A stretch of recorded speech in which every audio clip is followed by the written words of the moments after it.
And oh, first the lobby has been made. Oh, maybe not. It existed for a split second. Do you think maybe they realized that Game Heart wasn't there and then they remade it with Game Heart? Oh, there it is again. Oh. That was 29 minutes downtime apparently. Yeah. The problem is that because Dare is because this is an ESL event and it's sponsored by Dare, they're a lot more strict, so we actually can't show duct tapes. Ooh, fun fact. Geez. Yes, so we do not have a scene for duct tapes. It's a good thing it's a bit shorter then, because oof. yeah. Like, if this was more than like a 4-round thing, that would be like If you had a lot of downtime, then yeah, it would be rough. But yeah, like all of our assets, everything that we use on stream, all has to be submitted and it all has to be approved. So yeah, duct tapes are not a thing we use here. But that's also why I don't know if you've noticed looking at the stream, but we also have like a completely different set of assets and completely different set of graphics. Even the casting tool intro has a different color scheme, which like Kuro did all of this just to cater it for like the Dare look, like the care, yeah, it's really cool. Right? Oh, I didn't even pay attention. Oh boy.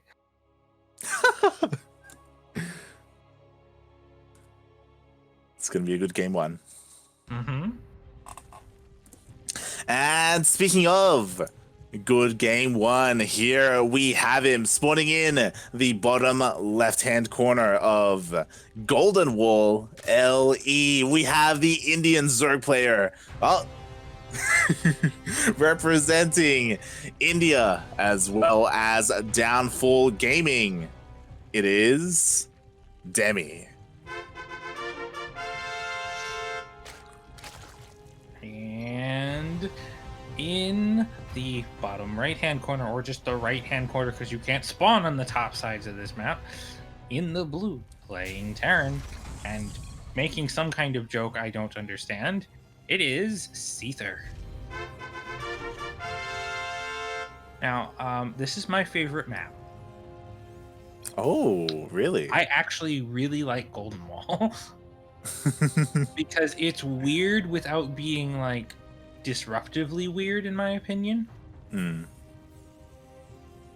that is something I really like about oh my god, Seither is going to do, I don't think he's going to cheese. I think he's going to do the 2-base safe strat where you hard wall the main ramp and expand down to the low ground.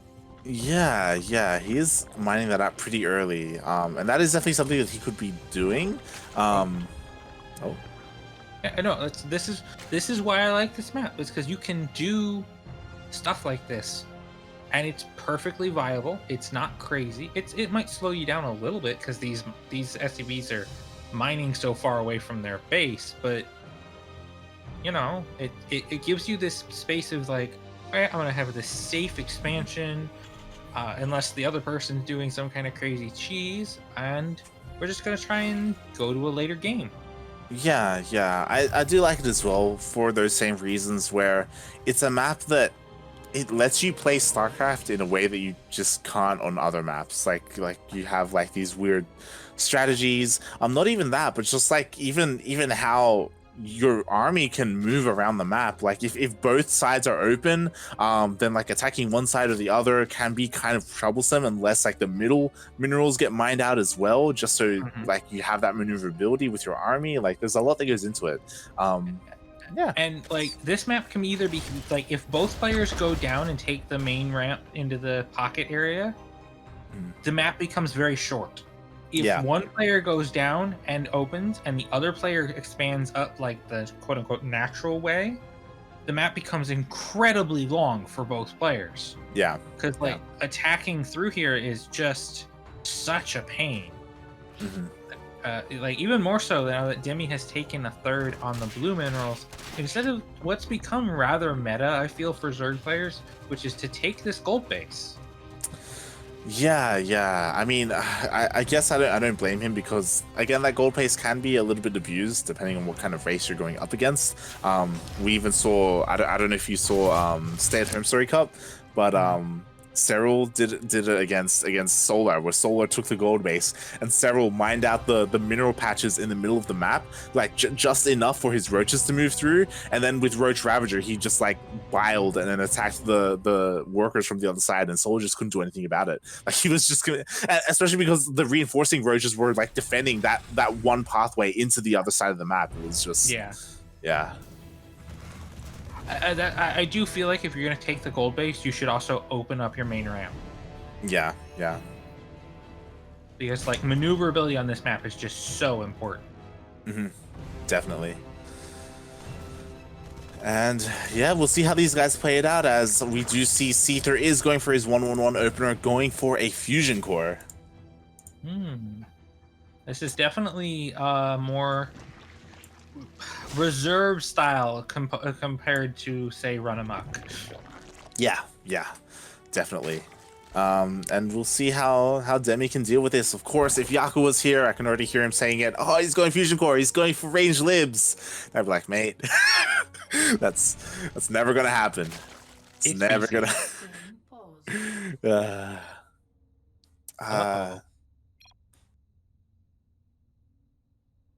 It's getting a little bit of lag. We are on Australia.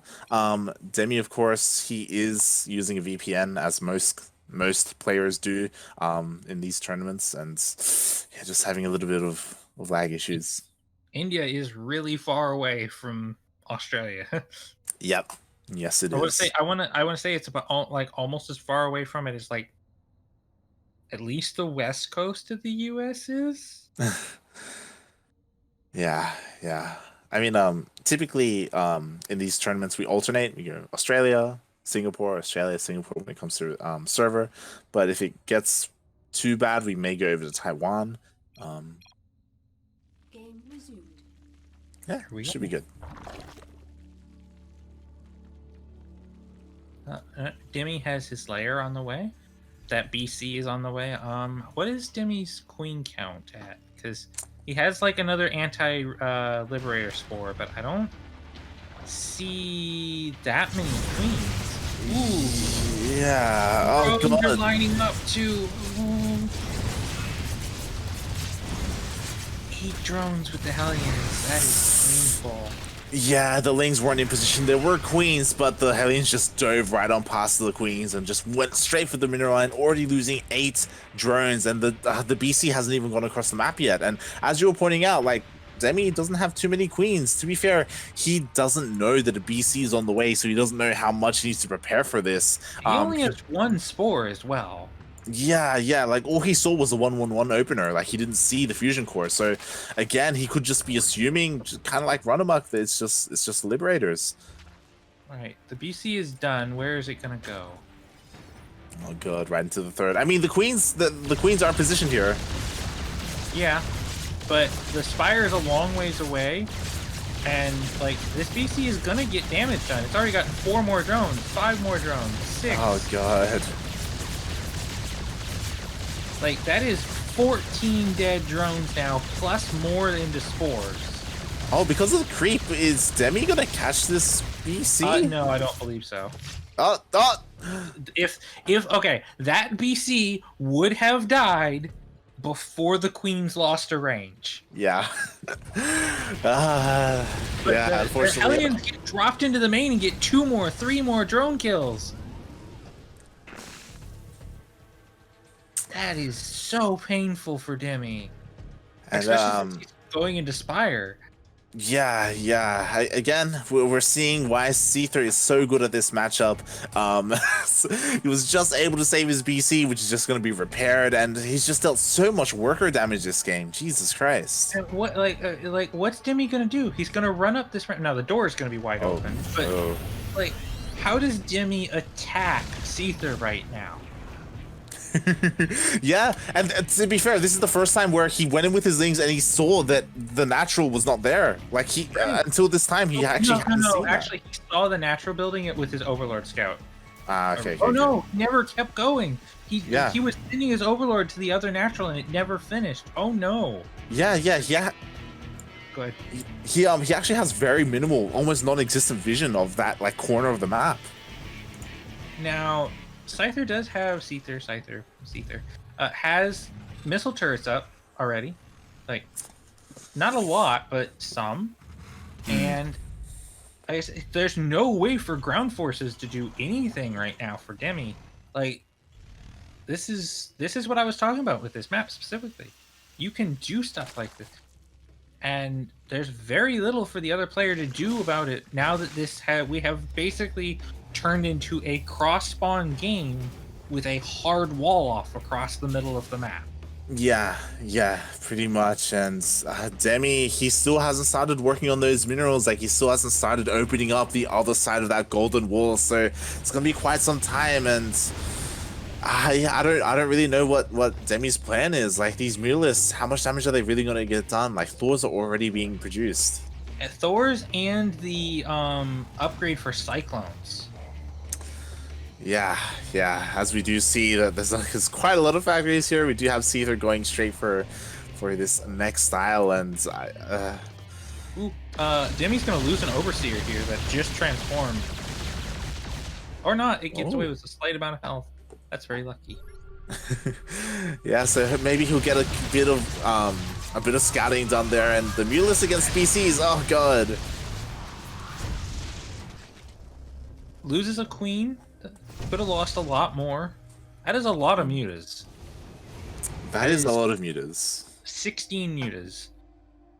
But there are enough missile turrets and BCs and cyclones here. It's like, nope, you gotta go back home.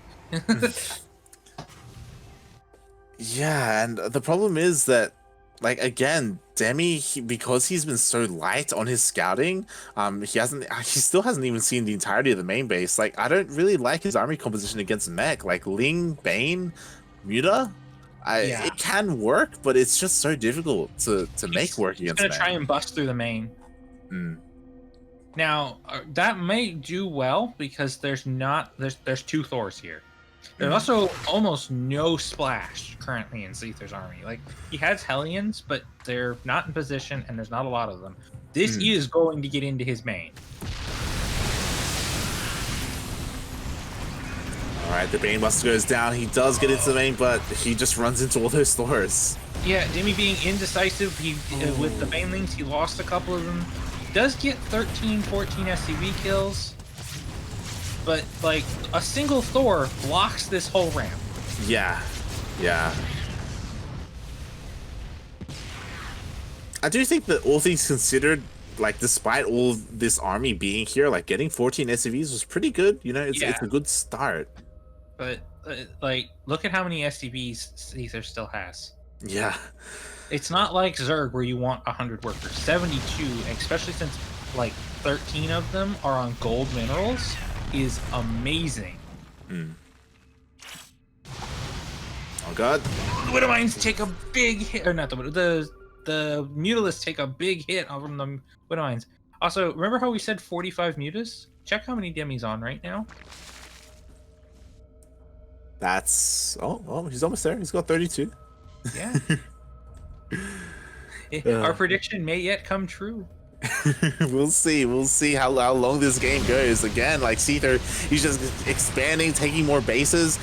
Demi, he's still sticking with this mass muta style, even getting those 2-2 upgrades for his ground army. He chewed through those turrets, but, like, now where does he just keep running? Oh yeah, just run. He's eventually gonna get stuck.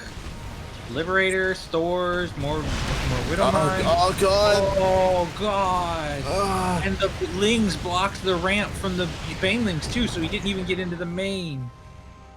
That is so painful. I mean, he got 20 more SCVs somewhere. Where did that happen? It was as he was going through, like, the Mutalists actually killed quite a number of SCVs as they were killing the missile turrets. But I mean, at some point, no amount of worker damage is going to matter because, like, Seither's army, I did it again, doesn't matter.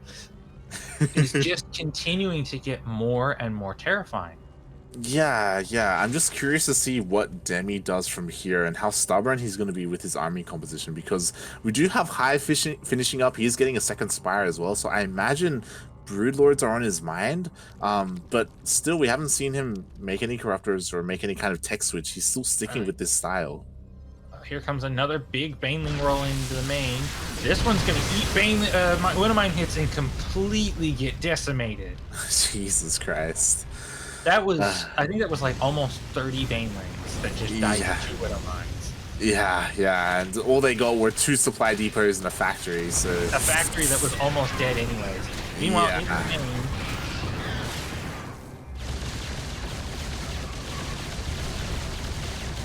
+3 air attack for Zerg. I never see that. Has he even gotten his greater Spire? Like, I think he just... still on basic Spire. He's getting his second Spire right now. Yeah, Demi, please. You he's not just going hard on Mutalisks. He is just, I'm making Mutalisks and I don't like it, because this is now a Liberator Thor Widowmine Cyclone composition. It could not get possibly worse. Yeah, like I was just talking about it. Like how stubborn is Demi gonna be? And he's making 9 more Mutalisks. Like he's continuing with this Mutalisk production. I thought he was gonna get a greater Spire as soon as the Hive was done, but he has yet to make one. I mean, it does give him great mobility on this map. It does help with the issue of this map where he was cordoned off from really being offensive. But at the same time, it's like, at some point, Seither's just gonna say, okay, well, if you're gonna keep dancing around in my main, my slow army is just gonna wreak havoc on your base. Or like, it's just never gonna stop pushing. And now the BC is over here kind of uncontested, messing around with whatever it can do damage. There's some Hellions running into the 5th base. Demi also lost a base that was technically on Seither's quote-unquote half of the map. Quote-unquote half of the map. Meanwhile, Seither, like, we haven't talked about it much, but he's expanding. He's actually edging closer and closer to the main of Demi. Yeah, like, what happens when he mines out this little ramp into the main? Then what do? You forfeit that and you just expand to the top right, and then you just end up like top half versus bottom half. I don't know. But Demi, he's finding damage done. Like, he's getting damage done with these Mutalisks, to be fair. Yeah, I mean, he's got 43 of them at the moment. They do a lot, but they're so fragile. If they stay over like 3 or 4 Thors, or they eat Thors and then accidentally fly over one of these Widow Mines. Oh, like that. Yeah, oh my god, all the links going to the into the natural. These Mutas are so bruised right now, and these Liberators can just come in and start pecking away at them again. It's like, yeah, you killed a base, but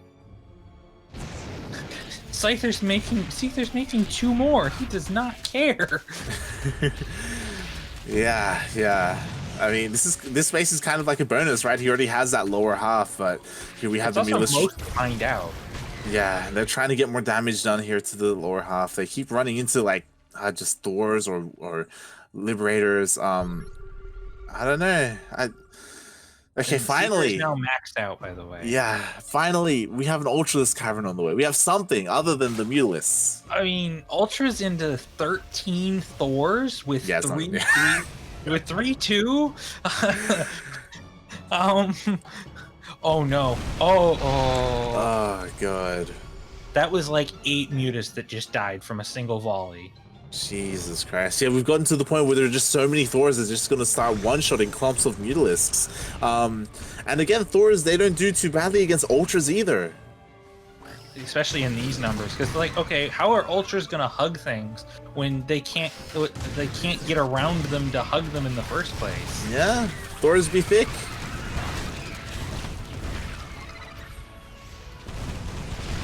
And Banelings don't spell against them. Yeah, this whole Mutaclump is going to die here. I think Demi has decided to stack it. Oh, no, he's just straight up GG's. Yeah. That surprises me. Look at his bank. He does have a huge bank, but I think he realized that I don't You're know. never gonna Yeah, crack him. yeah. That was a game, Yeah. to say the least. I think Demi made like close to 60 mutas in that game Hmm. total. Yeah, yeah. And Uh, as I said, I never see 3+3 flyer upgrades for Zerg. That just doesn't happen. mhm. I mean, to be fair, there was a period there, like 12, 13 minutes in, I think, where the Mulists were actually dealing a decent amount of damage. Like Oh, we weren't, definitely. yeah, we weren't really talking about it, but they went in, they sniped off a couple of Thors, they got like a bunch of worker damage. There just needed to be some kind of transition, you know, whether it's a Right. Greater Spire or even that Ultralisk Cavern just earlier, right? Just something else. It was exactly what I mentioned at like 12, 13, 14 and something like that. It's like he Hmm. was doing great economic damage and he was killing production here and there or whatever. But Seither was in a position where he just didn't care. It was like, okay, Yeah. you killed that. I'll just make another one. I have more money than I will ever know what to do with. Hmm. And I am slowly but surely maxing out on a Thor Liberator composition, and you're just not responding to it. So I know at some point I will just win the game. Yeah. Yeah, yeah, pretty much. And yeah, Demi, he just stuck with that Mutalist composition. Seither just over time just kept refining like his army, just making it the most anti-Mutalist army there could be, with all those Widowmines and Thors and Liberators. Just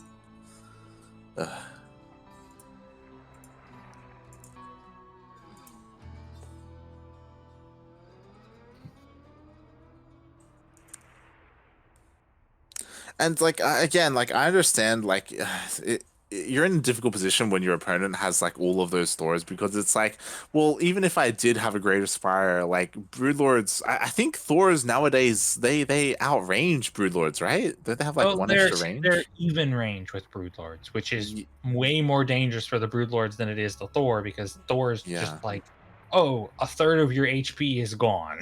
yeah. So like to be fair, like Broodlords aren't the best answer. At the same time, like on a map like Golden Wall, like there are definitely like positions that you can abuse, like siege wise, with those Broodlords, right? Like you I can would, use that Golden Wall.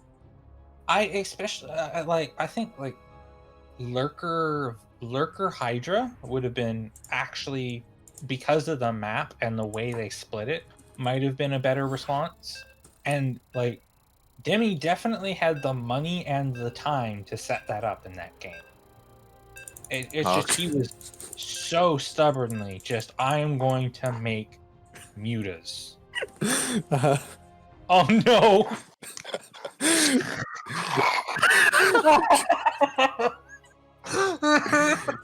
Damn it, Demi. Spawning in the bottom left-hand corner of the... I'm just face palming. And Kuro beats Demi! Congratulations!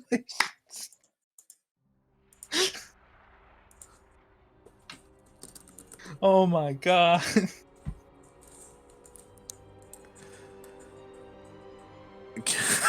God damn it, Demi. Uh,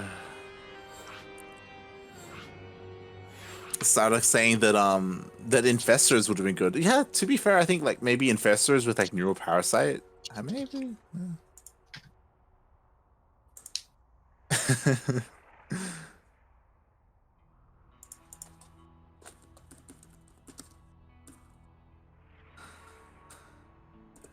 uh, all right. That was amazing. I was like, guys, player check, guys. Crew's in the no. Okay, we're starting. Even Kuro was like, okay, let's do this when the game started. All right, here we go. Did we have the scene switched? I pray we did. We did. Come on, All man. right, and here we are spawning in as we are in game 2 of this best of 5 in the lower left-hand corner of Everdream LE. We have the Indian Zerg player representing Downfall Gaming. It is Demi.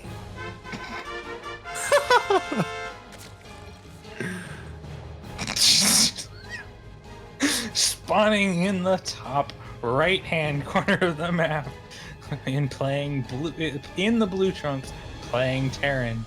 Also having some lag this game. It is Seither.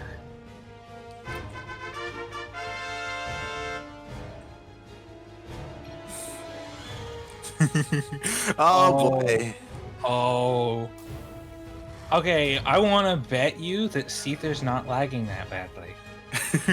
We'll see. I mean, we are on Singapore, which could be prompting him to do this, and we are on Everdream as well, which, you know, is one of the shorter rush distance maps. I'm a little bit concerned for Demi because he's not really known for his scouting.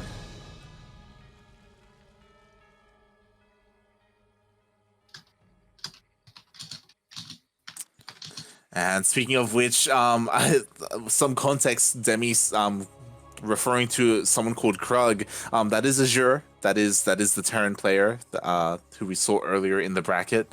And yeah, we'll see how this plays out. We do have Marines on the way for Seither. 2 racks Marine proxy? Is it going to be bunkers? The Lings are going to run out and they're going to be out of position. Oh boy. But the wall is not a wall yet, so... Yeah, I'm feeling a little bit concerned because the Lings, they're out. There's no vision on this. Seither, those bunkers may finish. The wall is not a wall, though. The Lings can do so much... Oh, they're turning around.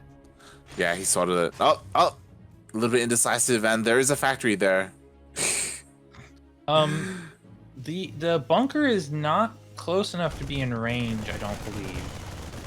That second bunker will be, however. Oh boy. And with one of the bunkers already finished, like, how are you gonna break this? Like, looks like Demi's gonna try. I mean, he does have a spine on the way. Well, Demi's trying to get into the main at the moment. So that's the other thing. He does not have many Lings on this side of the map because he's got, what is that, 4 of them over there?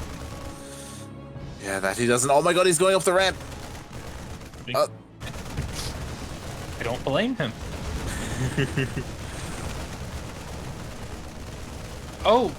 Seither's supply blocked, however, which means that the Hellion he kind of rather badly needs is, or more Marines are just not accessible for him at the moment. Yeah, and I'm honestly a little bit surprised at what just transpired. So we have a Baneling Nest on the way, we have more Lings on the way as well. No lair though, so it looks like Demi's gonna try and bust this and then just run across the map, I imagine. Seither's basically said, okay, I'm done though. Like, he's lifted the racks. He's like, okay, I did what I needed to. That is so many Lings. Holy cow. Is it enough though? It doesn't look like it. Yeah, it's enough. Seither only managing to get one of the depots salvaged because of the spine crawler adding just enough DPS to kill the other one before it finished salvaging. Yeah, and with that, 25 Lings went down to deal with these Raxes, these bunkers, and you know, Demi does deal with it. There is a Baneling Nest, so he will be able to Bane bust across the map. And Seither's only like Seither was not just like, oh, I'm gonna mess around with a bunker or two. His second CC, even though he killed the natural reserve, is also just starting. Yeah, and as you were saying, like, Seither, he was supply blocked for a while there, so there are minimal units across the map. All the bunkers, all the Raxes have been lifted up, so they're still flying across the map. Only one is here, so the production just isn't quite there. Demi, this is a reactor too. These Hellions aren't going to be out in time. There will be a advance here in a moment. That will help as long as he can keep his SCVs alive for long enough for it to matter. Oh god! Oh, they're so bunched up though. The SCVs that weren't pulled in time, and 10 already going down. Lings are flooding across the map, and he's going to be trying to focus down that Hellion. There is a Banshee out there. Yep, and there's no re-wall, however, and here they come. And we may have gotten to a point where things have kind of stabilized. Like both players have like relatively equal amount of workers. Like they're both getting their bases out as well. It's basically like they decided to restart the game on like 12 workers, but Yeah. with buildings already. Yeah, pretty much. I will say that Demi's natural is a little bit late. At the same time, though, I mean, it's a lot late. Yeah, It's true, 6 true. minutes. There's a lot that's late this game. And the orbital is being, sorry, the CC is being turned into an orbital as well. So like, it's gonna be a while for either of these players to really get their naturals going. Well, to be fair, Seither's more worried about resaturating his main right now. It's like because he just wants the orbital to help do that. Oh no, he's gonna lift it already. I'm surprised. That's okay. I mean, not the worst thing. It means they're both gonna be on location at about the same time. Just what a weird game. Does Demi have spores? He does have one, at least. It will be borrowing there at the natural. So yeah, Demi, he will be prepared. I mean, I don't, you know, he should be prepared. He did see the Banshee across the map when he was attacking with his Ling Bane, so not cutting corners. Demi has lost a drone so far. There's now 2 Banshees here. I feel like he could like try and snipe the spawning pool even, or just attack this while it's burrowing. Oh, there is transfused energy though, and he does manage to get one. Oh, we'll lose a queen. What is he in vision of still? Holy crap! Spores are pretty good. I wish cannons had that much detected range.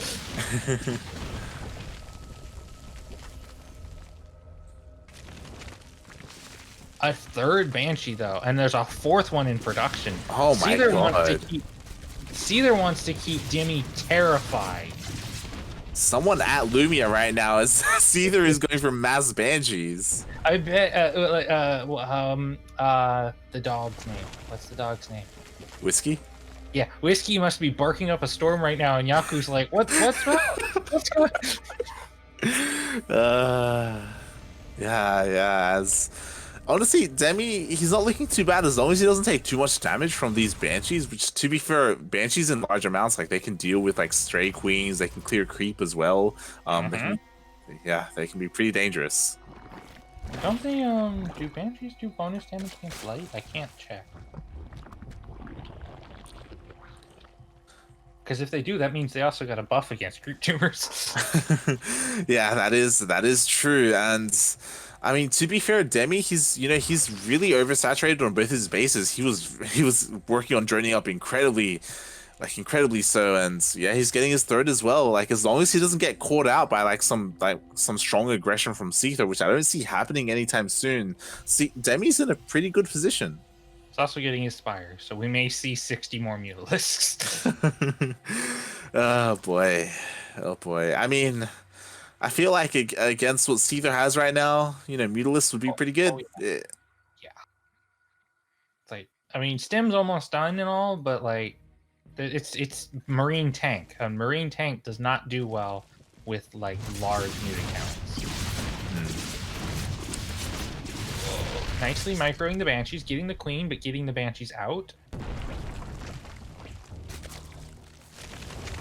I love how proactive Demi's being. Like, he's repositioned his spores so many times this game. I still say like a creep tumor in the main, get another one like on the right hand side would probably be a good idea. Yeah.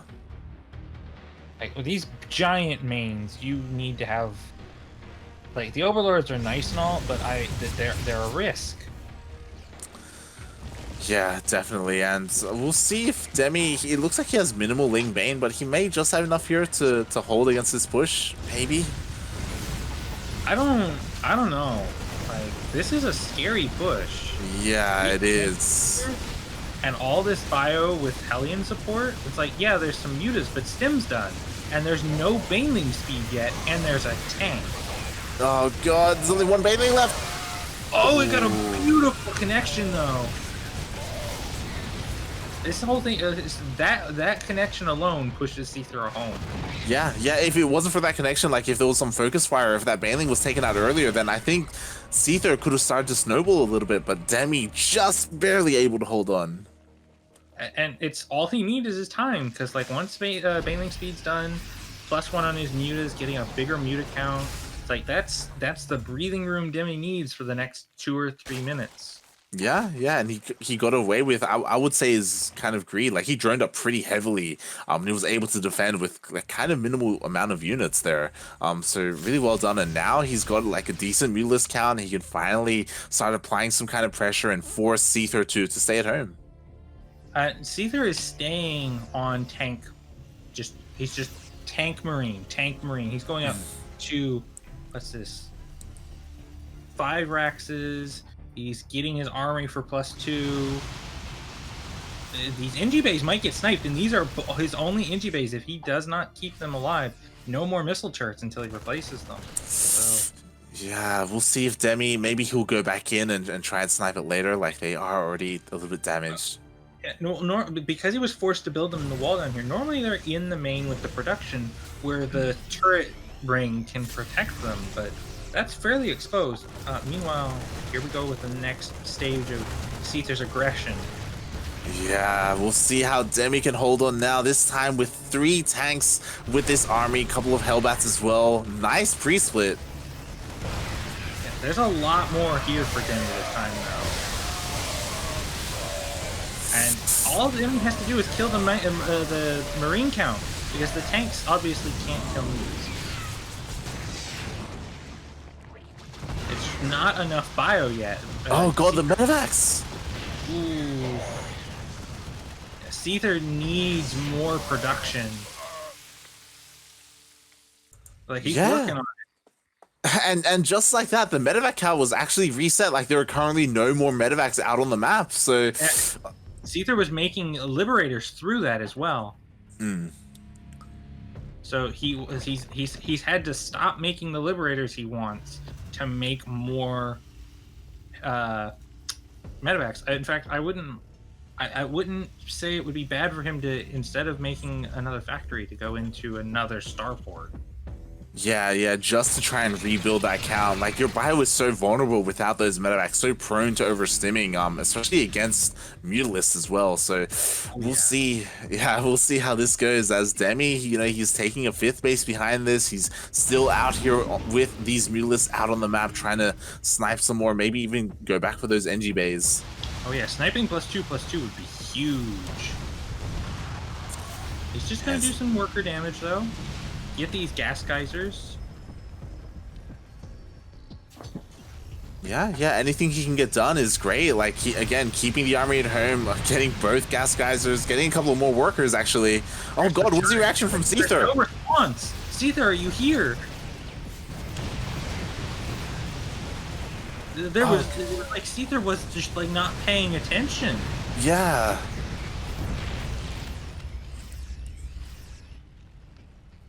That was so much damage. 16 workers, both of his natural gas geysers.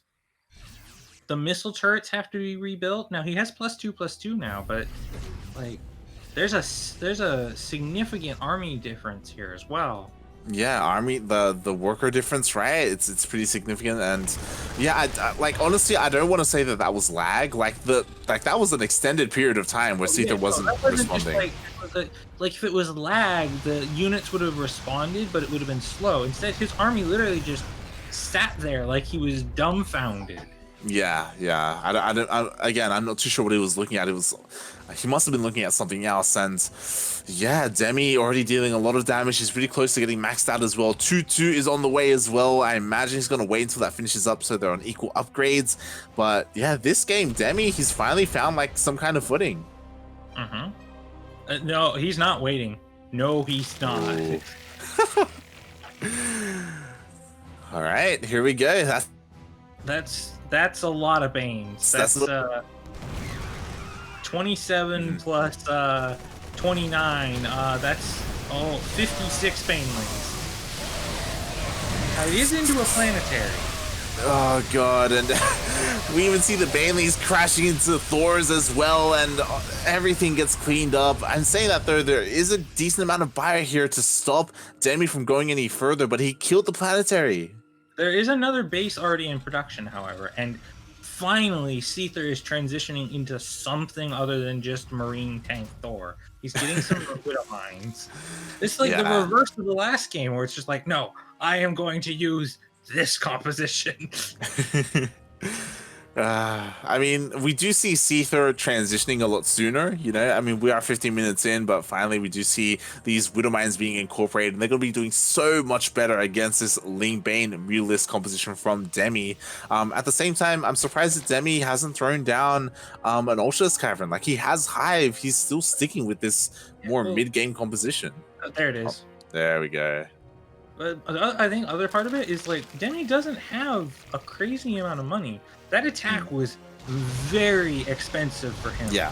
56 Banelings, like half of his Mutas, a good amount of his Lings all died during that. And he's also getting an Ultra Cavern and +3/+3 Adrenal Glands. So that's a huge investment. Even a 5-base saturation economy is going to struggle with that. Yeah, definitely. We'll see how this goes, as again, this Liberator shouldn't be getting too much. Oh wow. And the eggs and the larva. That was maybe a little bit too much damage done there by that Liberator. Jesus Christ. But it's a good thing none of those were like ultra eggs or something. That's happened to me before. That's the worst. That feels so bad. Yeah. The supplies are dead even now. Seither's army has got 68 Marines in it. Oh, and he's caught the drop. That's good. But yeah. And I do feel like Seither, it does feel like he is kind of contained at the moment. You know, he's been confined to these 4 bases. I imagine he's going to want to try and expand at some point. And yeah, Demi, I feel like he's just biding time right now. Again, all of his upgrades, 3/3, the Kindness Plating. The other thing is, it's going to get really hard for Seither to expand, not just because of this army, but because of the creep. He also, not just the feeling of being contained has really hurt his ability to clear creep up. So it's just been spreading unimpeded for like the last 5 or 6 minutes. Yeah, definitely. Like, it's already reaching the point where it's almost at the bases of Seither, and here are the Ultras. They do get revealed. Seither finally sees them, and now it may be a little bit too late. Like, Seither, he's maxed out. His army composition isn't necessarily ideal. These Mutalisks are gonna fly right over. If Demi engages into that Widow Mine clump, he is gonna be in some hurt. Yeah, definitely. But the Widow Mines, it doesn't look like too many of them have been leapfrog forward. They are there in the back, and yeah, we'll see. I don't see a Ghost Academy yet on the way, or a big Liberator transition, so... Oh, that was like half the Banes just took that one mine. But now what can deal with the Ultras? The giant number of Marines and the Widow Mines, which are gonna hit the Mutas, just took big hits too. There's not that many Ultras here. Yeah. To be fair, I don't think any of the Ultras went down. They just weren't there, like, in general. And now we have the Remax. Now we have all these things. More Ultralists on the way as well. Greater Spire on the way. And Seither, he took a heavy loss there. Oh yeah, he's down 60 supply, and his economy's been beaten on so many times at this point, and he's oversaturated on every single base.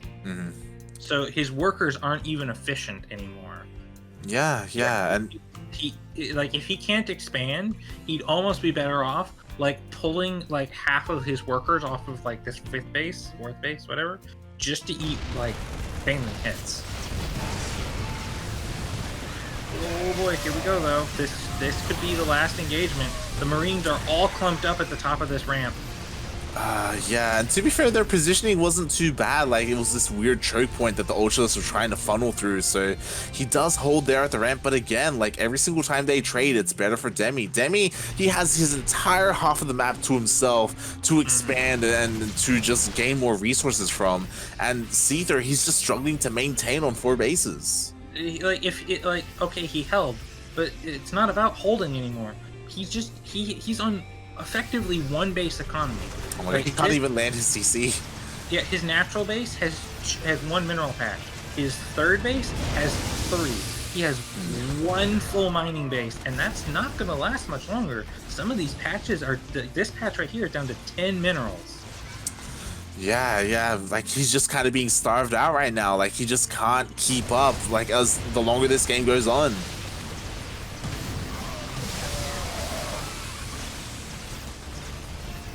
He is getting more Marauders, and they are doing a little bit better against these Ultras, but like Demi's on a 9,000 resource bank at the moment. Yeah, I almost want, I don't know, I almost want Seither to just pick everything up and just go across the map. Like, I don't know. I mean, he could try. I don't think it would work, though. Yeah. Like, his army's not that big anymore. It's 11 Widow Mines, 11 Medevacs, 16 Marauders, and 44 Marines. That's just... I don't know. I think Seither has lost this game about 8-9 minutes ago. And he's just holding on for dear life. Yeah, like we can even just look at the resources, right? Like Demi, he's just banking so much right now. He can just keep like hitting his face against the wall of Seither, slowly chipping away at it, and just keep going. You know, like Seither, he just 4,000 gas, 8,000 minerals, and he's been losing less resources. So not only is he ahead in the economy, he's ahead in like efficient trades. Yeah, finally, Seither is pushing into this army and doing some damage. He's gonna get all the Broodlords. Yeah, and this is what I mean. Like, this is Seither's opportunity right now, because now Demi is forced to remake his army. Where are the Banelings? Banelings are non-existent. There's just Lings in production. The Lings can't fight into this, especially in this choke. Oh my God, Banelings only just now being morphed, and if Seither gets on top of them, like, honestly, he can just keep pushing and maybe even end the game. The Marauders are chewing through these Ultras. Now, the Banelings are going to finish because Seither is not focusing them down. But the pre-splits are pretty good. Yeah, and he's just going to keep pushing. Like, even though we've seen this before, even though Demi has a bank, like, he's not going to have enough time to... Oh God, that's a huge ball of Banelings. Oh God. This is the final rally for Seither. If this does not work, the game is over. Yeah, he's very much so. So much damage. And it may be too much. Like, there are no more Banelings, and all the Ultras are going to go down. There's a lot of Mutas here, though. And it's mostly Marauders on the ground. Yeah, there's just not enough anti-air to deal with the Mutalists. And Seither, like, that was like the best he could hope for, to be honest. And now he's pushed back, and with the bank of Demi, we can see 5 Ultralists just finished up. Yeah, and there's 2 more in production. Like Demi's what Demi's hurting for at the moment is larva, because he didn't inject through that fight. He started injecting afterward, and he only has like 8 larvae to work with at the moment. Yeah, and it's such a shame, because Seither, that was his moment, that was his opportunity, and he almost made it happen, right? Like, oh yeah, Demi, we've seen it time and time again. Demi, he's very conservative with morphing in Baneling, so he just didn't have any ready for that push out. And I don't think he had made a Baneling since the big 56 Baneling roll-in. Yeah, yeah, pretty much. Ready. I feel like when you realize that you're starting to lose your momentum of your push, you need to go home and start making Banelings, because you're giving them an opportunity to push out. And I think if like Seither had stopped focusing on the expansions and instead just, once he started breaking him, run in and killed like the Ultra Cavern, and like the Spire, like what does Demi do? He has a bank and can only make Lings. Yeah. There was definitely an opportunity there, and now we've gotten to the point where Demi, he's been able to utilize his bank, he's been able to remax, and now he has a higher tech army, he has all these Broodlords, Ultralists as well. There's still not that many banelings though, and this bio army is not insignificant. Like, yeah. Like there is definitely still an opportunity for Seither, but we'll see. I mean, Demi, he's gonna force the fight.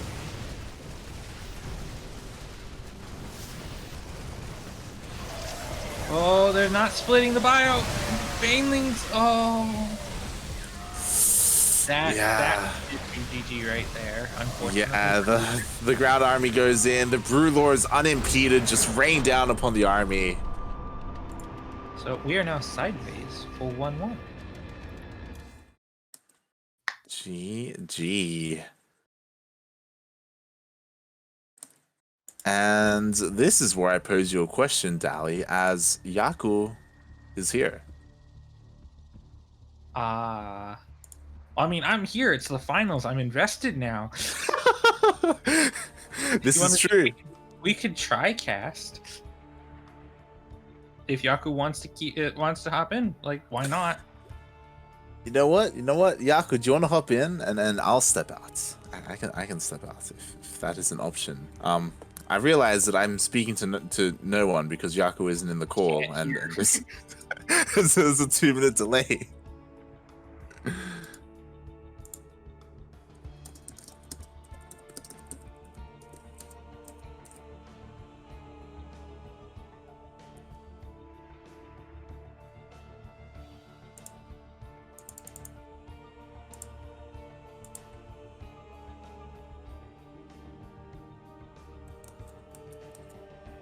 All right, so we are just getting the lobby set up.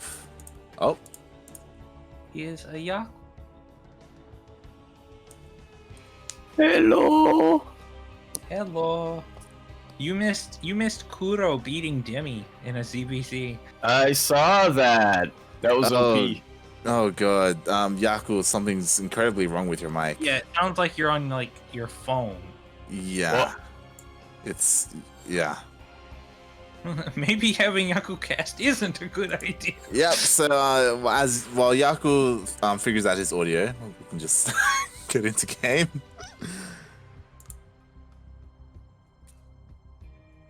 Oh god.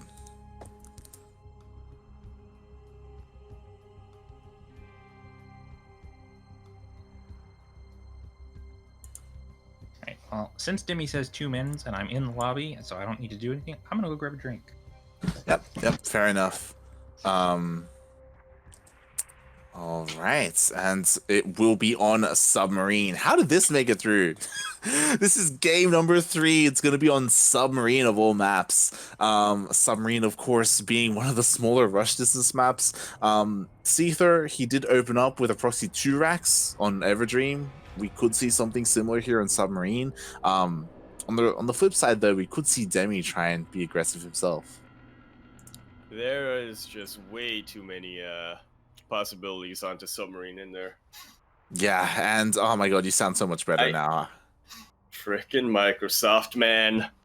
Hey, you know how you set your mic settings to be at this number? What if I just what if it's not that number anymore? What if we bumped it up? SMH my head. Also, everyone, welcome Yakuzaku to the cast, as he is our usual caster here. I usually cast alongside him for ESL Open Cup Fueled by Dare.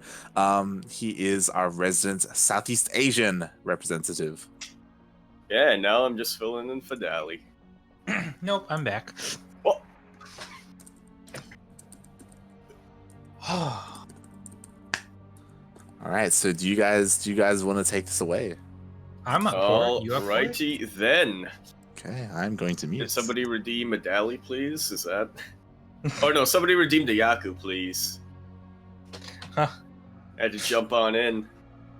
Well, there was a point where we literally on air were like, Yaku, please. Welcome to the one and all. Now, I've been able to watch the finals, right? Mm-hmm. I know all of this. Apparently, wait, let me refresh this real quick. Okay, never mind, it's fixed. Earlier on, I was trying to catch up on the bracket, but apparently the ESL site was down. Yes, I saw we had noticed a new, that. Yeah, I saw we had a new player coming out from Vietnam. I don't know if they're a new player. Like, Seither seemed to know them. Seither's also got quite the head-to-head record with them. It was like 6-0 in Seither's favor. Well, it may be new to this, however. Anyway. Could be one of those returning players coming out from the Vietnamese scene. Rip Gat. Is that a code? Duckle. Right! Here we are, coming in now, spawning down onto Submarine. Oh, that was it was Weeaboo. You've seen him play in other stuff, not in there. Got it. Anyway, where were we? You were introducing. All right, I remember the meme I got for this. In fact, Dally, let me tell you something. We all live in an LE submarine. Submarine. God. An LE submarine. I didn't get it last night. Now finally somebody cultured's coming in here. It could only have been worse if Demi was playing yellow. I did get it, and every single time I chose to ignore it. Just letting you know. In the bottom right-hand corner of the map, spawning in the bottom right-hand corner of the map, we in fact have our Reds coming out all the way from the Jewel of India. We have the player representing Downfall Gaming, playing in a bunch. Look, I can't go into the stats and the histories. I'm not got the momentum. We have Demi.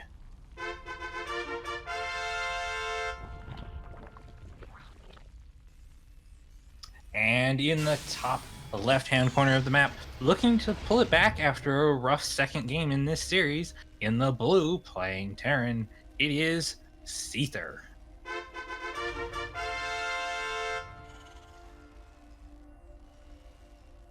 Yaku takes 1 minute and 30 seconds to do an intro. Dally, 15 seconds. Yeah. You gotta, it's like marathoning it out. Or something along those lines. Is it just me, or like the player colors like more vivid on this map? Like Demi's buildings when they're morphing are like neon. Well, could be taking a bit of inspiration down from our creative Australian players. Speaking of creatives, I've seen this happen before. Yeah, I think bamboozling. I think Demi's banking on Seither's banking on Demi thinking the same thing. It's like, you're gonna do a proxy again, aren't you? But I don't think Demi's fallen for it. Yeah, it could be. I think it is more likely that it's Demi not taking the bait there, but as to quote a great man himself, Krugs don't take builds from Krug. And I think that's got a little bit more to do with it. Or maybe not, but I like to imagine that Demi is just confident enough that he's thinking, yeah, no, I've seen Krug do this. I can hold it. Either way. Here's the thing, though. Here's the thing. Demi's making roaches. It's 3 minutes. That he is. And Seither has no idea. He's gonna start making Hellions here, and it's quite possible that these roaches are just gonna show up and ruin his day. Yeah, that Reaper has not made it into the main base quite at all, really. He's gonna see a third base here, and you know, he might be thinking, that seems a little bit late. Reaper does jump in. This is layerless roach, however. And the lings and roaches are already on their way across the map. Seither has been doing some interesting things with his starport too, so he might like go for like a fast Raven or something. He's immediately switching over onto the tech lab with the starport. Yep, I'm thinking Banshee. Well, yeah, Banshee. I don't actually have the statistics on this or the numbers on this. I believe Banshees produce a little bit faster than tanks. Yes, they do, I believe. Yeah. I could check real quick. Yeah, well, although even then, I suppose, you know, you still need to get your tank in position, right? And then you have to siege it up. Demi is actually chasing these SCVs, and this is buying Seither so much valuable time here. Might be just enough. Might be just what he needs here. But Demi's actually not going for the kill. A Banshee takes 43 seconds? whereas a tank actually only takes 32 seconds to produce. So a tank is 11 seconds faster. Alrighty then.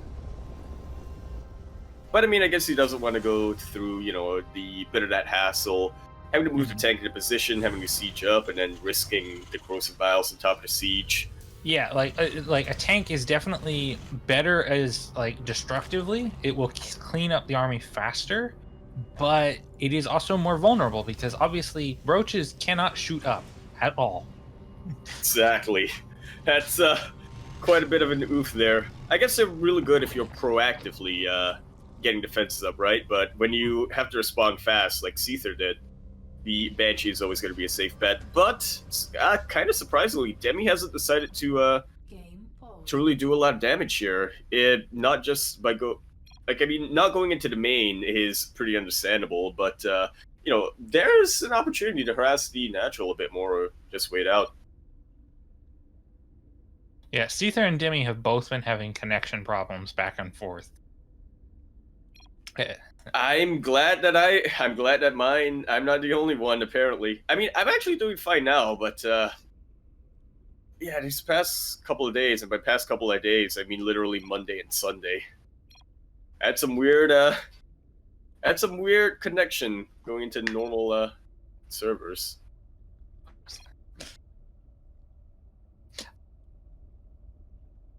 Y'all good? Yeah, we're just waiting on them. It sounded like you were about to say something. And oh no, I was reading very quietly to myself. Ah, right. Makes sense. And you know what else makes sense here, Dally? The transition. Yeah. We've seen. Okay, so the first ZBT with Demi that we saw today, this did not happen. Like, he made spires, but he didn't make a single Mutalisk. This series with Seither, oh boy, he's made a lot of Mutalisks. I think we're over 100 already in 2 games. Whoa. Are we keeping in the first game, he made at least 60. Yeah, he's well, I want to say that he's known for liking his mutas, but if what you're telling me is correct, then maybe he's just been holding back for so long tonight, and then that's not. I need them to release. I need to get my I went a whole now. series without making them. I have to make up for it. Have that. That's how I imagine Demi's the Mutalisk. We'll call it a habit. Is kind of going. I think you mean addiction. We do not. I want to be a little nice, but no. We do not enable addictions here by downplaying their seriousness. Yeah, but it's like, Demi, he doesn't have a problem. He can quit whenever he wants. Clearly not. Okay, point taken. When your response to withdrawals is to double down. All right, point taken.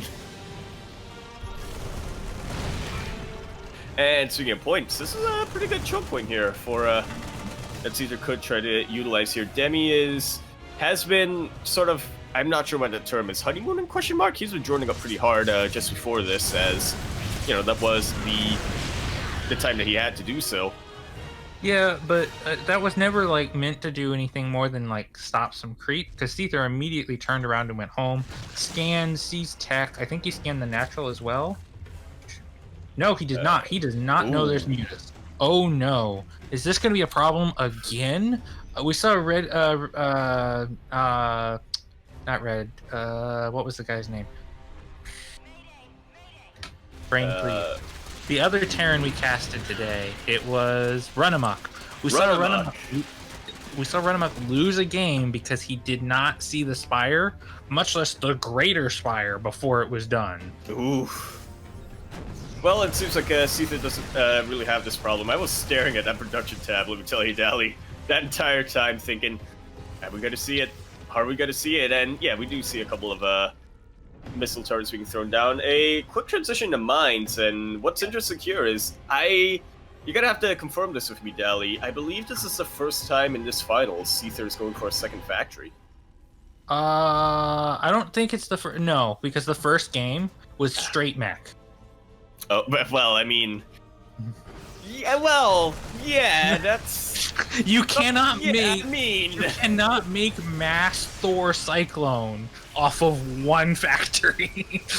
Maybe you can't. Anyway, he really has liked the Widow Mines, and they have been what have done best for him when he's playing bio. Like, yeah, really... I am liking that he's making them sooner than he did last game. Because last game he didn't start making Widow Mines until about 15 minutes in. And I do agree with you on that. They can be quite a bit of an unreliable unit, but it does seem that Seither knows how to use it. GG's call right after that engagement. Such a good efficient trait there for Seither. Yeah, like Seither's army was like, yeah, he was pushing through, but he didn't have a lot left. I am surprised that Demi was just like, okay, this is over. It's like, jeez. I mean, there might be a little bit of mind games at play there with Seither. You know, that old tactic of making himself making it seem like his army was a lot bigger, or maybe even just something else going on. But I guess what happened from where I was looking at it, right, it just seemed like Demi overextended for a quick little second. Seither did not really press that too much. He pushed forward, cleared the creep, and then backed into a good position. Seither stemmed forward and killed the Ravagers, but behind that, the Mutas were cleaning up all the tanks. So it was like a couple medevacs and a little bit of Marines. It was like Demi was not dead there. No, he was not. But I guess it is Submarine, which is, you know, that very short. It's a really small map, and especially when you're in the middle of the map like that, I guess Demi was anticipating some reinforcements coming in and whatnot. I'm actually just looking at the stream right now. This is the advantage of 2-minute delay. We might not have instant replay, but, you know. Pretty close. Yeah, exactly. Alright, and we are going to go onto quite a bit of a whiplash here. We went from the shortest map, or the smallest map in the map pool, now going on to what I believe is the longest. Other than like cross spawn situations on Golden Wall, yeah. Yeah. Something like that. And talking about something like that. Oh, I'm looking at it now. Oh no, the tanks are still alive. Well, in the meantime, spawning in the bottom right-hand corner of the map, in the red, playing Zerg, it is the Indian player, Demi.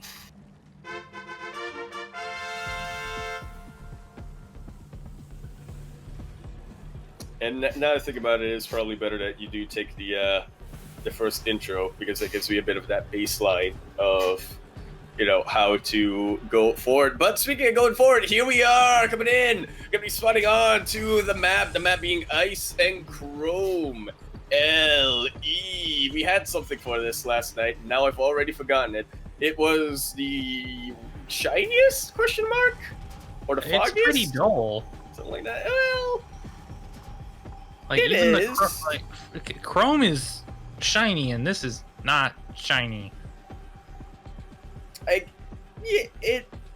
That's accurate. I guess it's more of like a Google Chrome, where it that's why it's like Ice and Chrome, because it freezes, right? And because it's a large map, so it goes sluggishly, right? And because there are also those destructible rocks, you can't really ram. You have to ram yourself into. I don't know where I'm going with this. And it's not right at corner of the map. Does not support Yakuzaku's views on Google Chrome. The blue Terran coming down all the way from the land of Sydney, if I do remember correctly, playing for Mind Freak SC. We have Seither.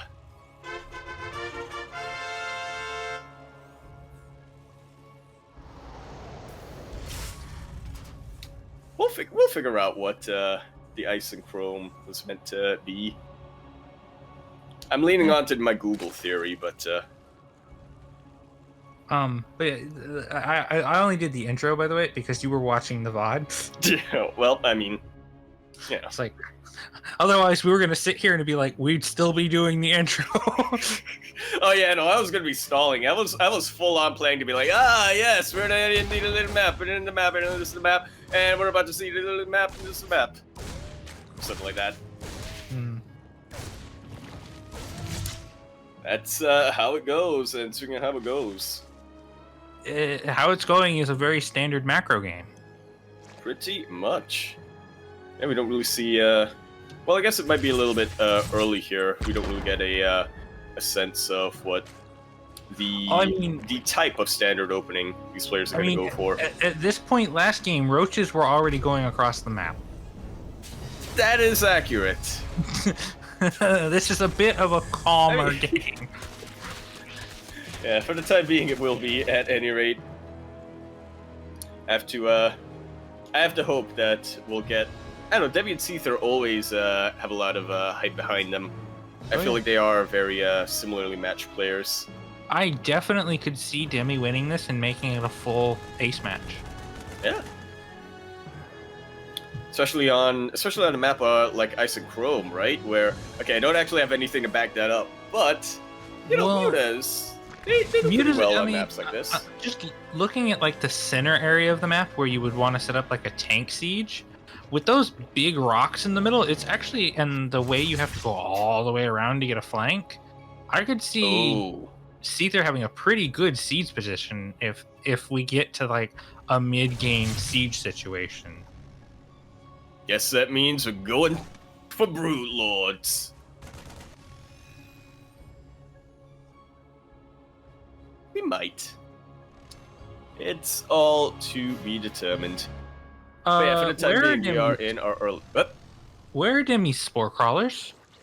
That is a pretty good question. He has proactively and preemptively made spores. Oh, there they are. But the Liberator's almost here. They're late this game.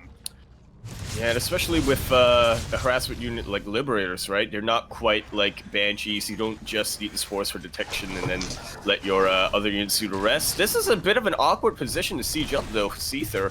But it does manage to get this queen! It's two drones, a larva, and a queen, and it's going to get away.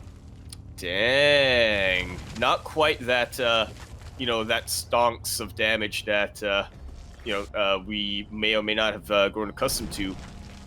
But for just to get map control, that was pretty good. And now it's coming back for more. And it's gonna kind of hang out in this dead space. It's even gonna harass the mineral line here. It's gonna get another drone kill. And you know what, Dally? Okay, it doesn't actually come into play here. The queen does go down. I was getting pretty hyped because I was like, they nerfed queen range, but that doesn't really come into play when you're unupgraded. Yeah, no, they did not. They did not nerf it to the point where Liberators without range can hide anywhere, at least on the current maps. So what I'm hearing, Dally, is Liberator range is going to be such a sick opening. Am I right here? No. Am I right here, Light? No. You can't. Because the investment for that, unless you get like 30 kills, it's not worth. Fine. Yeah. See? Yeah. I don't care what you say. It's a good opening. It's.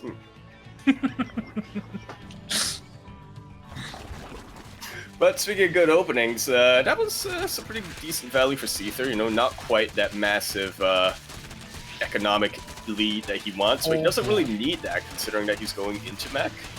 Yeah, I think Seither's like kind of playing this up as like, okay, I'm doing the same style again. That's right, you go into your Ling Bane Muta. Come on, come across the map into my 2, 4, 5, 6 Thors. I can definitely see this playing out in pretty disastrously here for Demi, depending on how he goes for. But is it a Thor drop? No, it might not be. No, it's a straight move out. Seither's not even going to give Demi time to find out this is coming. He's just like, okay, I'm going to go. I'm actually a little surprised because his blue flame's only half done. Like, this feels a little, like, ambitious. If you're going to do this big move out. Oh, it definitely is. It's quite a bit of a weaker move out, here comes the Thor right on top of the queens. Yeah, Thor's go on top of the Queens. The Baneling Speed just managed to finish up here for Demi, and these Hellions are pushed far out of position from these Thors. We do see a bit of hot pickup here. And I guess it is a bit of a weaker army here, considering that Seither doesn't have a blue flame yet, but from, I guess, where Seither is looking at it, Demi isn't going to have anything but Lingbane for the time being. Yeah, it's just, blue I feel flame, like it could deal decently well, question mark? I feel like he kind of like gave away his hand doing that though. Like Demi had no information on what his build was or anything, and now it's like, hi, I have mech. It's like, yeah, just to let you know, so you can adjust accordingly. Hopefully we can get something figured out here, and what Demi has figured out is by actually committing to Skyzerg. Yeah, it's like, okay, you're making mech. I'll make a second Spire. Alrighty then. I guess we're going to see Corrupted Brute come out versus Thor Tank Hellbat. It's a little the problem with that is he doesn't even have an infestation pit. Oh, it might not be. He might just be going all in on a Mutiling Bane. Or I guess not all in, but banking on it. The game where he made 60 mutas, he had 3/3 mutas, so... Well, Demi, at least when it comes to mutas, Demi does generally know what he's going for. 11 are on its way right now, and this is that part of the game where Seither's anti-air is pretty good, but if you can go massive Mutiling Bane, right, that anti-air, being the Thors, can just get distracted by the ground army. Well, he's also getting Tunneling Claws, Drilling Claws with a mines. But I was about to say, no, Tunnel Claws is right, but then I had to think about that for a second. I mean, it does effectively... All them upgrades. It really does. Well, wait, Tunnel Claws is the Roach. Yeah, it allows the Roaches to burrow. No, it's what's the thing for Lurkers that makes them burrow faster? The Lurker upgrade is literally the same. I think it's Adaptive Talents anyway, but yeah, speaking of that, Infestation Pit is just going to be thrown down here for Demi. He did go in with these Mutalisks trying to get something done. Gets a couple of SCVs, I do literally mean a couple. Yeah. Meanwhile, Seither is going into Liberators. His Choo-Choo is almost done. He's building more turrets. It's on 5 factory production at the moment.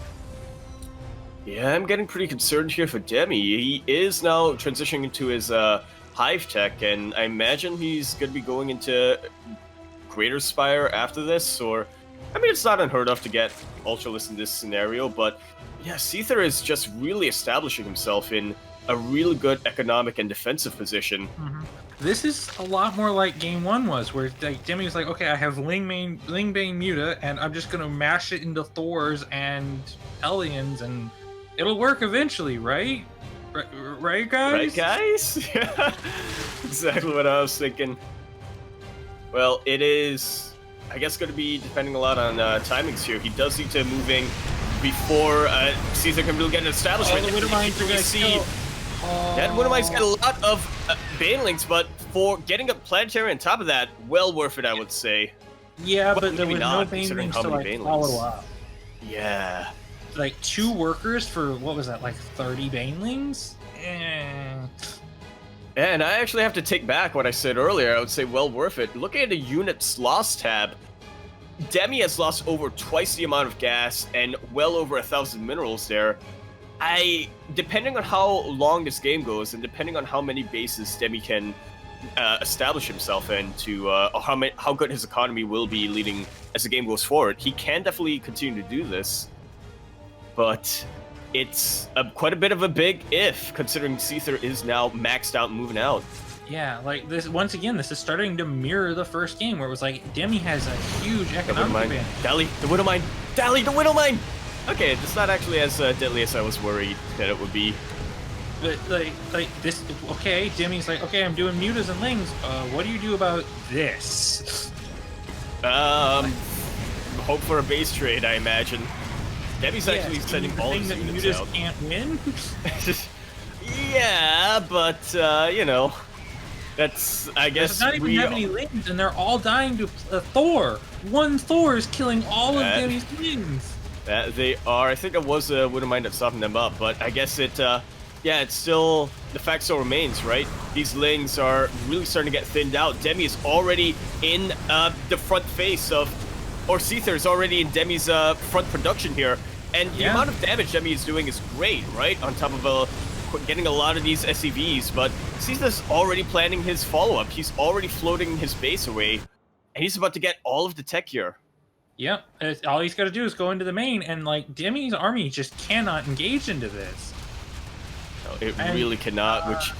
But one thing that Demi does have going for him is that it is a much more mobile army. It can absolutely catch out the buildings of Seither and just try to force that win there. Going into the main. Seither's going for the mining bases, which I mean, Demi's bank isn't huge. Yeah, I mean, I can't really blame Seither here for that decision, right? Because, yeah, the main base has a lot of tech, but I guess it's, yeah, as you were saying, Demi's bank isn't too large, and he can try to force Seither into a certain position. The problem is, if Demi's army dies, that's pretty much gonna be it. Well, thinking about how this goes on, right? Demi does have a lot of production to him. He is starting to build up that bank, and he does have the tech to continue on. A little bit of a late lift up here on top of these bases. Seither is going to lose a lot of production, but he's starting to reestablish himself. Yeah, and like Seither's army is still just way better. Well, it's a lot better, but it is... Okay, never mind. I disagree with myself now. It is way better compared to what Demi has. Demi has a lot of mutas. Seither just has a lot of muta killers here. Yeah, like Seither barely lost any army through all that. All he lost was buildings and workers. And he can kind of rebuild them. Now, he is down 17 versus 71 workers here, which is not at all ideal, no matter how many amount of mules you've got. But Seither has quite a bit of a gas bank, and in this sort of scenario, that is what you want, right? You can always remine your minerals. It's this gas that is really important to you. Yeah, and it's like, okay, he's just setting up to like, I'm going to sit here. Pretty much. Even with Brute Lords, it's even with Brute Lords, it's gonna be a bit of an awkward siege for Demi to go into. Even with Vipers. Maybe Vipers might help. They're very clumped up there. Much less the Ultralisks that are being made. I don't agree with those. I do not agree with the Ultralisks. Oh! Yeah? He's decided to end the game. That he has. He does see the flock of mutas coming along, though. He is pulling every single one of his boys. He is sending his buildings to the opposite ends here. He does not even care about repairing these, and quite frankly, he doesn't have the capability to. Seither mining literally nothing. He is supplied locked, and it's now or never. He's sending his buildings with his army. Yeah, it's like Demi has enough mutas that I feel like he could dive on this, and that is not an orbital, so he can't land and make an emergency mule. No, he cannot. But the boys are definitely going to be a help here. But I'm just looking at the minerals right now for Seither. It is going down and down and down with every repair. And unlike Medivacs, they cannot. Seither just cannot get that back up. No, he needs to get into the main and kill tech first and foremost. He needs to keep Demi from remaxing on anything better than like some lings. Well, his army is really scary, but I don't know. When we're looking at this sort of arm, okay, there are Hellbats, Blue Flame Hellbats to say the least. So yeah, lings aren't going to do much there. Yeah, and not just that. It's like it's because Demi could lose ultras and stuff like that over and over and over again. But if he gets one kill here and there, that's all that matters as long as he's still mining. Exactly. Medevac does go down, and that is going to limit the micro potential here for Seither for quite a little bit. Demi's just going for it. We do see a little bit of a split here with the Thors. The Widowmites get such good connections here, but it should just be enough here for Demi, the ground army. That one Ultralisk standing strong. GG's call. Demi taking us to the ace match. Oh boy. Boy almighty. What is what?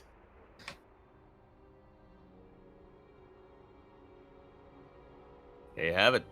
The final match here. It's about coming up pretty soon. Yeah. Is now or never. Boy, what do you think we're going to be seeing, Dally, as our ace map? What's even left? Let's see. We played Was that. Eternal Empire used? I remember Everdream. I remember. So we have played so far Submarine. Or no, not. I'm sorry. Death we used Aura. Huh? Oh no, you're going in order. Yeah. It was Death Aura and Golden Wall, Ice and Chrome, and Submarine. So there is still Pillars of Gold, Eternal Empire, and Everdream left, I believe. Were we on Everdream earlier? I don't. Not in this group. I don't. Oh yeah, we were. So. Well, I mean, you and I weren't, but or Wait. no, you were, but I wasn't. I'm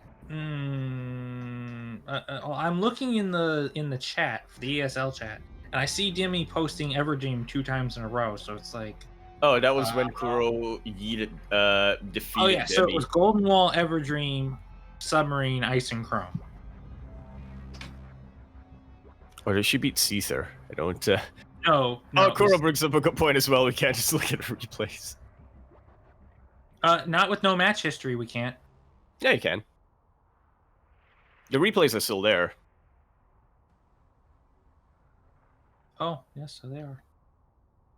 So, I've had weird things happen with no match history, okay? Yeah. SMH in my head, Blizzard.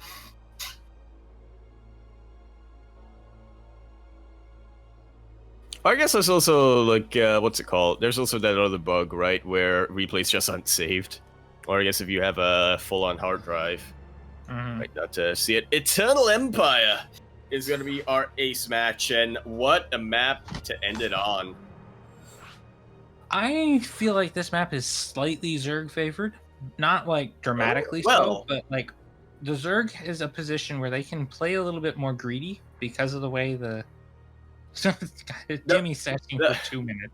Seither's like, please, no. I'm just gonna ask for a quick half a second while they do that then. Okay, go for it. I'll be here. We'll all be here. And if you don't come back, we will not forgive you. In the meantime, since we have a little bit, everybody who is watching, while we only have 1 game left, now is a great time to stand up, walk around, stretch a little, all that good stuff. Yeah. I do agree there. And going back to your earlier point that Eternal Empire being map Zerg favored. To me, any macro map is going to be Zerg favored. It's not just so much that it's a macro map, it's the fact that the natural base with the rocks, you can block that ramp fairly easily, and that gives the Terran 1 attack angle. Whereas Zerg doesn't have to worry about that so much. They can generally burn through a building pretty quickly and not have to worry about being stuck on a ramp where they can get surrounded and AoE'd to death. I guess that does make a lot of sense. It is definitely a little bit easier for the Zerg to secure themselves for like the first 5 minutes. I'm just nodding along here. What is your input?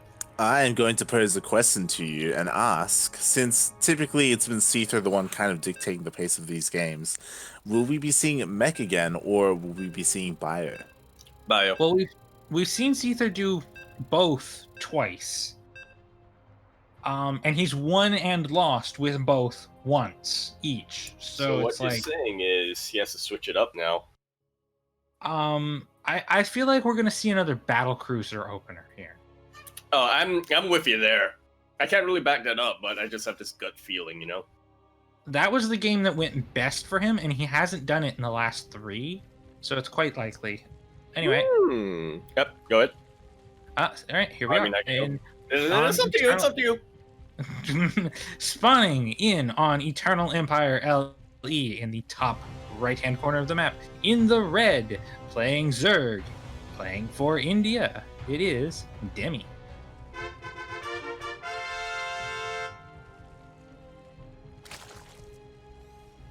And running in on the bottom left-hand corner of Eternal Empire, LE, all the way down here in the bottom left-hand corner of the map. We do in fact have a blue Terran player coming down all the way from the city of Sydney. I might be wrong there, but I'm pretty sure. No, wait. This is from Melbourne. Sydney, we have representing Mind Freak SC.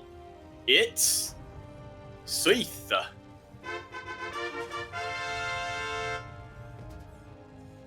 Waiting for him to evolve into Seither. Well, this is the ace match. This is the game for all the big bucks. Like, this is it. This is this. Whichever way this goes, we're done for today. So yeah, and one thing to point out is that when it comes to prize money, it is winner takes all in ESL Dare Cup. Oh boy! So I think it was like $100 too. So it's a pretty major. Yeah, I don't remember if it's in Australian dollars or in US, but either way, that's gonna get you a lot. It is, because I still have the main ESL page open. Is 100 AUD. Still, that's a lot of money. That really is. Ooh, that was actually a graphic I saw earlier today, which was how much food you can get for the same price as a pack of cigarettes in Australia. And 100 AUD, that's going to get you a lot of food or a couple of cigarettes. Oh, Jesus. Oh. We have had a pause for this very reason. 4 games out of 5. God damn it, Seither. Shouldn't you be dead? I mean, I know you want to win and all, Seither, but gee. Demi with, I'm at 500. Seither with temperature? That's pretty high. Like, well, maybe it's Kelvin. That's worse. Oh. I do not know my units, apparently. What's the other one?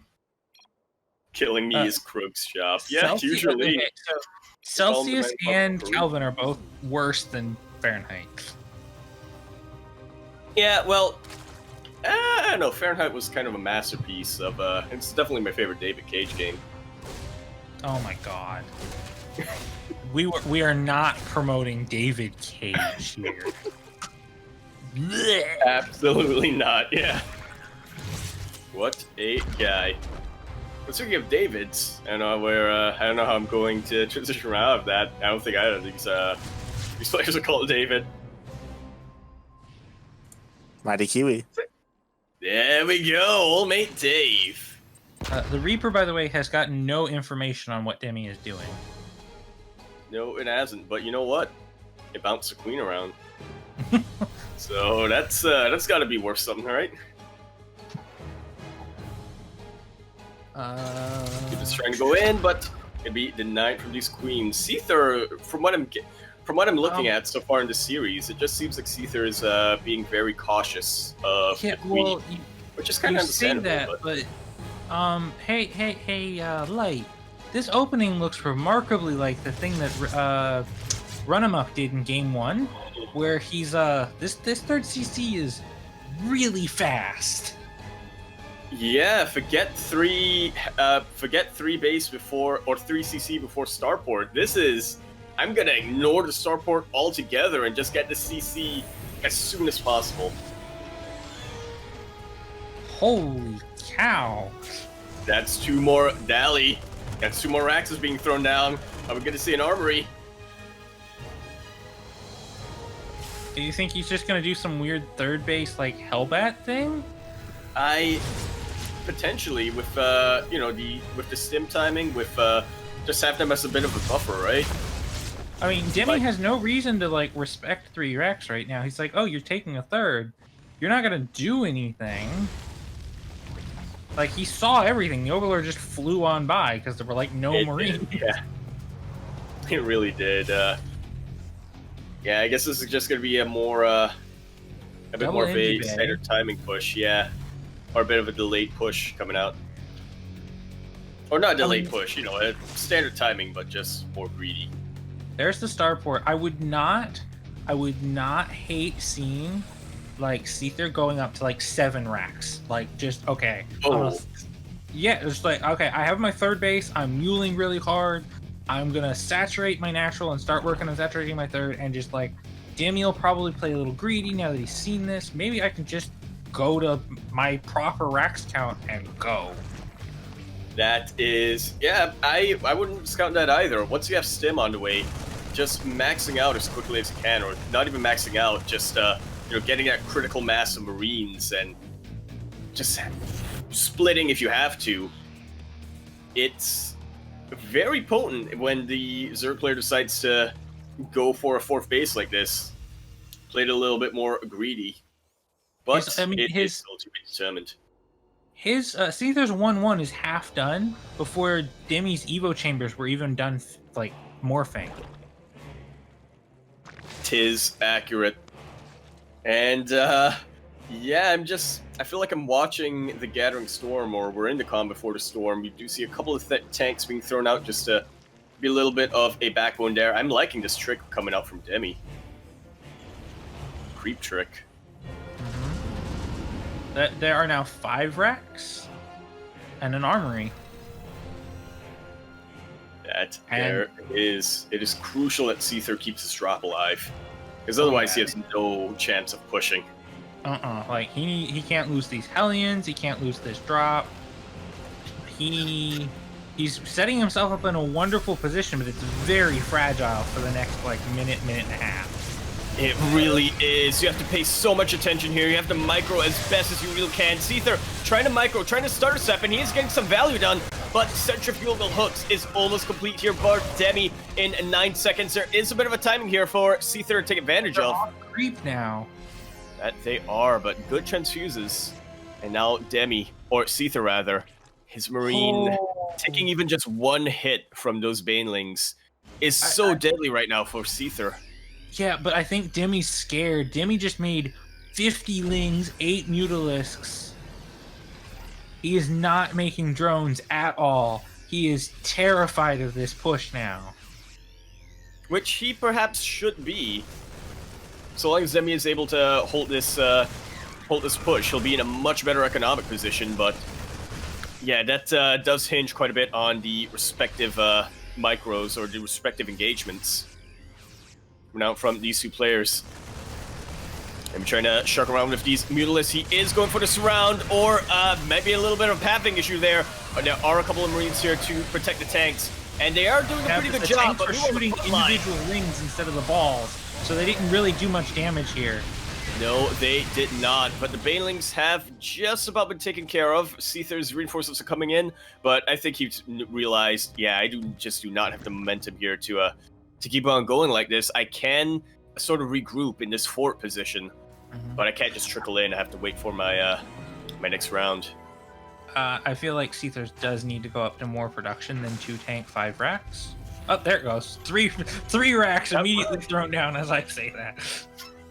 Immediately. That's yeah, you just gotta ask them nicely and they'll comply like that. They can sort of see into the future, or hear into the future, 2 minutes as well.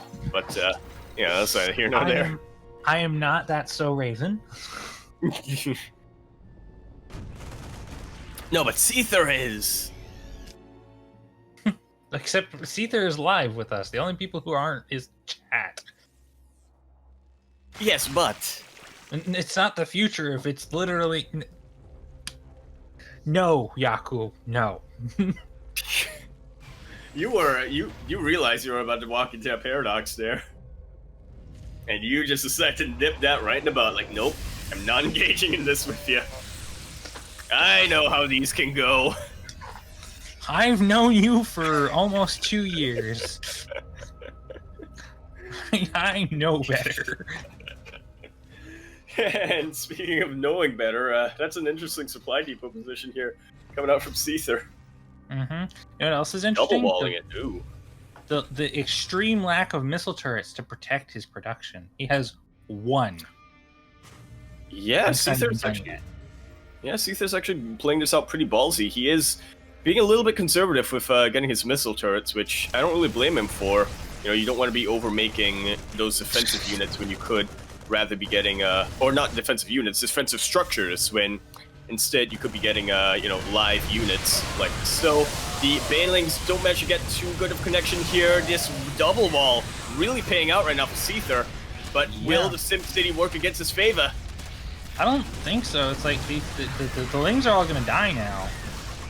Like, he didn't kill a single worker with that, and it didn't even supply block like Seither that heavily. He's gonna drop some supply and build like 3 depots and be maxed. That was the correct answer, yeah. And yeah, Seither is actually in an amazing position right now. He can continue to. This is why. Oh wait. Terran don't win supply block. That is accurate. Oh, those Banelings almost all detonated on one Marauder. They almost did, but the upside to that was they might have been able to take out the wind mine with them. In this case, they do manage to take them out, but Seither's army is just well alive right now. Mm-hmm. Demi's going for some kind of run-bys because he knows he can't really fight that army, but... I mean... I really...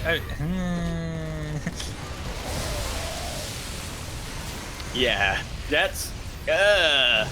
is about the best way to describe that engagement right there. He's doing damage, but... Nowhere near enough. His Banelings, his Lings are all being wiped out. And these Thors are still around. Seither's just gonna get more and more and more. These Mutalisks cannot fight this army. I mean, forget about the Thors. Look at the amount of Marines that are up in the ball right there for Seither. Not to mention, Seither's 3-3 is almost done. Demi's not even on Hive yet. And this is really why, you know, Mutiling Bane, it's such... Honestly, it's such an exciting unit composition. It's probably my favorite to play and to watch, but it does run a bit of that risk, right? Of just getting tunnel visioned, of just thinking I need to end the game now instead of transitioning to your later tech, which, I mean, you kind of have to do a lot of damage with this sort of Mutiling Bane before you transition, though, so... A Muta just got killed by a Thor and then had a Widowmine detonate on its corpse. That is called the no, you are dead. Respect. Yeah. Just make sure that they die. There's a lot of Lings coming down. There's a Widowmine that's being hidden and more on the way. I'm really liking those Widowmines aren't growing though. Seither's production right now. They do not. The Thor actually being taken out by, I believe it was the Lings that took him out. Yeah. Unfortunately, like Seither hasn't made any like orbitals other than the one way over here, and like Demi has abused that fact consistently. Like, this base is vulnerable and he knows it. It very much so is. He keeps trying to rebuild that wall, and it does help him a lot. This is a flank coming out on top of these Mutalisks. Where are they gonna go, Dally? Stim, Seither, don't let them get away. Too late. Well, you missed your shot. Oh, maybe it's not. The Mutalisks are just chilling, but...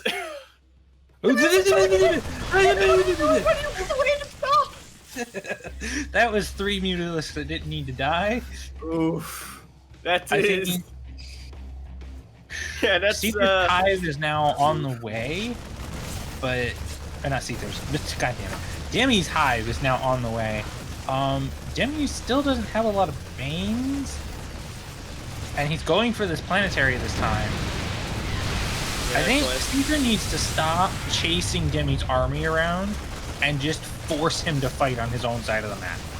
I'm with you there 100%, Dally. Seither, he just has really good defensive setups, right? Whether it be with them bunkers, the bunker walls, or planetaries and the missile turrets. Like, sure, Demi can run his Banelings into them and take him out, but how many units is he going to lose to do that? And how much damage is Seither going to get done on the other side of the map whilst that happens? especially since like Seither's on 3-3, Demi hasn't even started 3-3 yet. Seither has a 50 supply advantage. He needs to stop letting these armies pull him back home, because Demi is doing everything he can to stay in this game right now. A committed push could do so much. I do definitely think that. I do think Seither's realized that, though, as he is now just about going to be pulling the trigger. He is still going to be respecting this army a lot, just going to be pre-splitting right there. But he knows how ahead he is. He knows he can end it. That base has been canceled again. Most of his Marauders are sitting here fighting an egg. That's kind of wasteful. Well, I mean, Marauders, they do well against armored units, right? Yeah, but he needs them to soak up the Banelings, and they're all out of position. Now he has to skim his Marines out of them. And he has, like, no Marines to fight the Mutas. Yeah, he's going to be relying a lot on these Widow Mines, which, to be fair, that's not a bad position to be in as a Terran player, especially when you have reinforcements on the way, which include 2 Thors. But this is going to take a little while. Those Widow Mines hit? I think the Overseer got it. Yeah, no, they didn't. It didn't go off. He killed it in time. Yeah, I don't know why I said I think the Overseer got it. What I meant was like, the Overseer was there for the Mutalisks. Oh no, the Banes are all there, and they're looking to get canceled. These Widow Mines, they actually do get canceled, but they get canceled into Zerglings. Holy cow! Oh, god damn it! What? Is your phone not turning on? No, it's something dumber.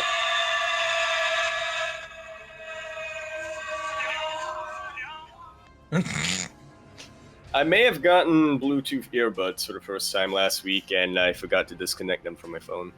Rip. But there you have it. After a very intense finals, Seither is going to be moving forward to claim what I believe is his 4th ESL Fueled by Dare championship, tying him up with who is tying him up with Probe, who is generally considered to be the top ANZ player. Well, today's bracket was interesting. That finals was quite intense. It's unfortunate Mio Maika dropped out, but understandable to preserve his builds for DreamHack. Yeah. It was a wonderful back and forth best of 5 here between these two. I had a lot of fun. Yeah. Sorry you had to deal with people like not being where they were supposed to today, but don't even get me started. I was suppressing it so long. I think annoyance. I think you should just suppress it a little bit longer, and meanwhile we should say thank you to everyone who's come out to watch. I hope you all had a good time. Thank you to Light and Kuro and Yaku and myself for being here doing everything we do. Kuro producing, Light, me, and Yaku all casting. Thank you to the people in chat moderating. And I think today it's been mostly Steel and Daunted. Thank you to ESL and Dare for continuing to sponsor these tournaments. Yeah. Oh, did I miss the Dare pitch from you two? Yes, you did. Light did. Oh, I'm gonna have to watch the VOD. Can't believe I missed that. Is there anything else you want to go over or anything, Light? You know what? I don't want to take this away from you, Yaku. What? Yaku? Yeah. You know what, Yaku? I'm feeling kind of tired, but you know what I could really use? What could I really use right now, Yaku? Well, I mean, considering the next thing in the Google Calendar, I would recommend a nap coming down from. Oh! You know what you need, Light? What do I need? And I think you can back me up on this one, Dally. Mm-hmm. What you need is a shot of Dare Iced Coffee. Whoa, I never even saw this. Do you know what their wait? Do you know what their slogan is? What's their slogan? A Dare Fix'll Fix It.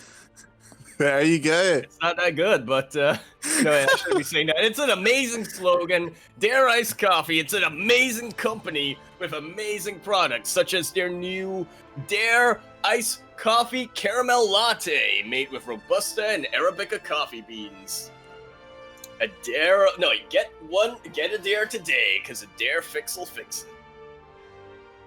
There you go. And thank you so much, just as Dally said, everyone for joining with this cast, as well as Kura for observing.